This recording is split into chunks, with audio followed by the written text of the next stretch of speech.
welkom terug by die Kruiskinderkanaal. Vandag gaan ons iets baie spesiaal leer. Abba wil hê ons moet na hom toe kom. Van die heel begin af het God mens geskep, sodat ons hom kan ken, lief hê en elke dag saam met hom kan wandel. Maar soms maak mense verkeerde keuses wat sonde genoem word. En sonde skei ons van Abba af. Al maak sonde 'n muur tussen ons en Abba, hou hy nooit op om ons te roep om na hom toe te kom nie. Die eerste woord in die boek van Levitikus is baie belangrik. In Hebreëus word dit Vayikra genoem, wat beteken en hy het geroep. Reg aan die begin van die boek sê God vir sy mense, ek roep julle om na my toe te kom. Elke letter in Vayikra het 'n spesiale betekenis. Die eerste letter is Wav. Wav verbind Abba met sy mense en wys dat hy na ons uitreik. Die tweede letter is Jod. Dit herinner ons aan Abba se hand, altyd gereed om ons te lei en vas te hou. Die derde letter is Kof. Die wys heiligheid, omdat Abba suiwer en afgesonderd is. Die vierde letter is Resh. Die dui op 'n nuwe begin, soos om vars te begin met Abba. En die vyfde letter is Alef, die eerste letter van die Hebreëse alfabet. Dit herinner ons dat Abba eerste en die belangrikste is. Toe Abba sy mense geroep het, het hy vir hulle spesiale maniere gegee om na hom toe te kom deur offers. In Levitikus 1 tot 5 lees ons van verskillende offers.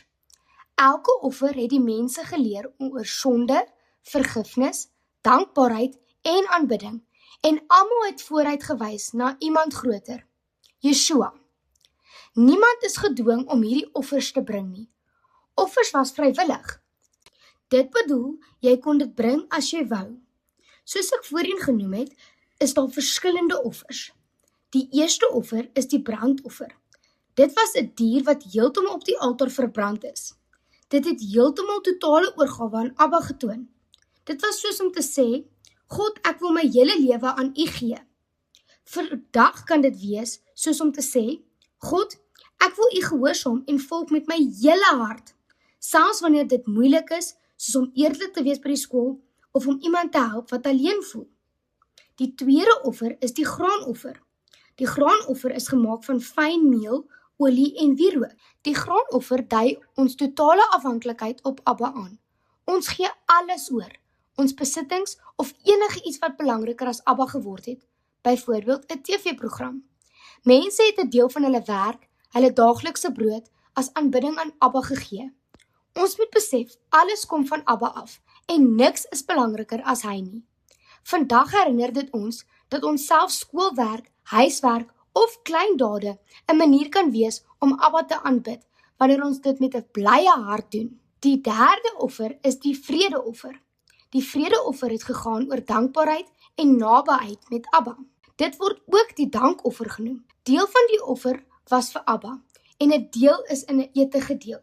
Dit was 'n vredevolle manier om te wys dat Abba naby is. As ons alles vir Abba gee, kan ons vrede, vreugde en voorspoed beleef.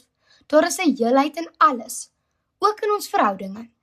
Vandag kan ons dit ervaar deur tyd saam met Abba deur gebed of Bybellees deur te bring en deur vrede te maak met vriende en familie. Die vierde offer is die sondeoffer. Die sondeoffer het geleer dat sonde ons van Abba skei, maar vergifnis is moontlik.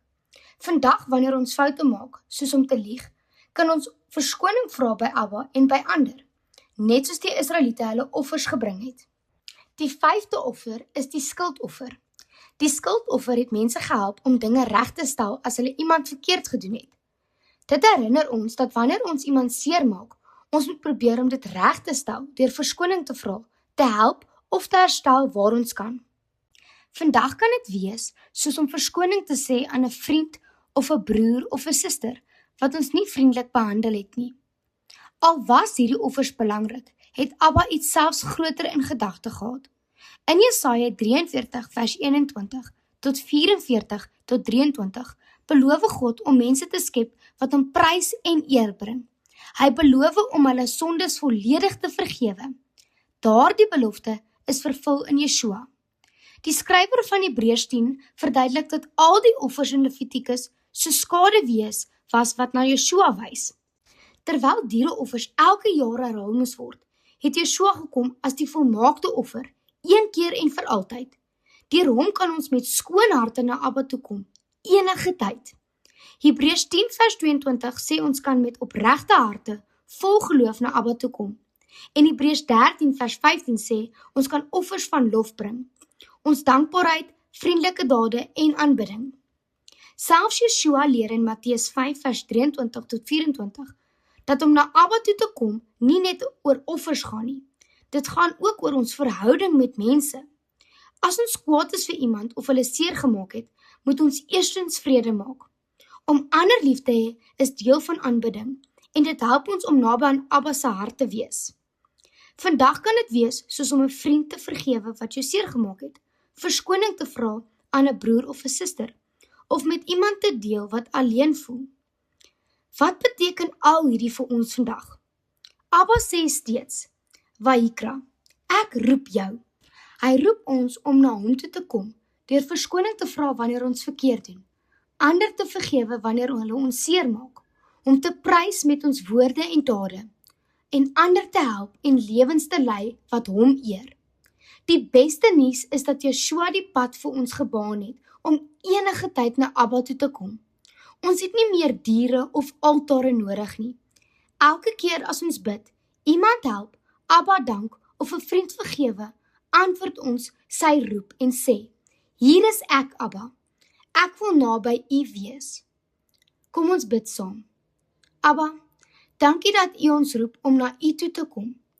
Dankie dat U Joshua gestuur het om ons sondes te vergewe en 'n pad te maak sodat ons by U kan wees. Help ons om U lief te hê, ander te vergewe en lewens te lei wat U bly maak. Help ons om elke klein ding wat ons doen as aanbidding vir U te sien. Amen. Shalom.